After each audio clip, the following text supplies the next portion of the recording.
ఇది గతంలో ఏ విధంగానైతే ఒక స్పిరిట్ ఆఫ్ ఫైటింగ్ ఉందో మా ప్రభుత్వం చిత్తశుద్ధితోటి మేము మా అన్ని కూడా ప్రామాణికమైన సమాచార చట్ట నిర్ణయాలతో ఇక్కడికి వచ్చాం.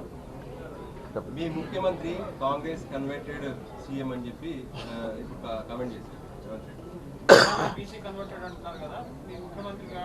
పాప ఇన్ని రోజులు పట్టింది కిషన్ రెడ్డి గారికి ఆ మాట అనడానికి. అయితే ఏంది, మా ముఖ్యమంత్రి కాంగ్రెస్ పార్టీ అధిష్టాన వర్గం ప్రజల ఆలోచన మేరకు ఒకసారి పార్లమెంటు సభ్యుడిగా ఎన్నికైండు. ప్రజలు ఆమోదించిన తర్వాత దాంట్లో ఇంకొక ముచ్చటేం లేదు. మేము ఇలా నరేంద్ర మోడీ గారిని బీసీ కాదంటలేం కదా, కన్వర్టెడ్ బీసీ అంటున్నాం. మీరు ఒకవేళ కన్వర్టెడ్ ముఖ్యమంత్రి అనుకుంటే అనుకోండి, మీ అవగాహన మీ ఆలోచన, దానికేం పొలిటికల్గా ఏముంటుంది అందులో.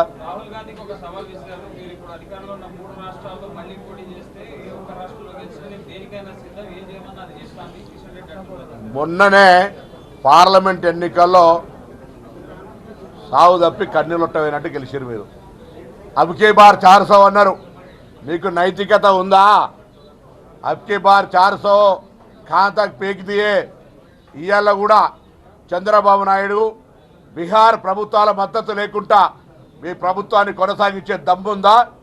వాళ్ళ మద్దతు లేకుండా మా ప్రభుత్వాన్ని నడపగలుగుతామనేటువంటి ధైర్యం ఉందా? కిషన్ రెడ్డి గారు మంత్రిగా వెలగబెడుతున్నారు కదా, వాళ్ళు 2 కాళ్ళలాగా 11 నెంబర్, ఒక కాలు నితీష్ కుమార్, ఒక కాలు చంద్రబాబు నాయుడు అయితే కదా మీ ప్రభుత్వం కుట్టి నడక నడుస్తూ ఉంది. ప్రజలు చిన్నగా ఎస్కేప్ అయినారు. కొంత మా ఉత్తరప్రదేశ్, బీహారో, ఇంకా తెలంగాణ కొన్ని రాష్ట్రాల్లో కొన్ని సీట్లు గెలిచున్నట్టయితే ఇలా మీరు ఎక్కడుందో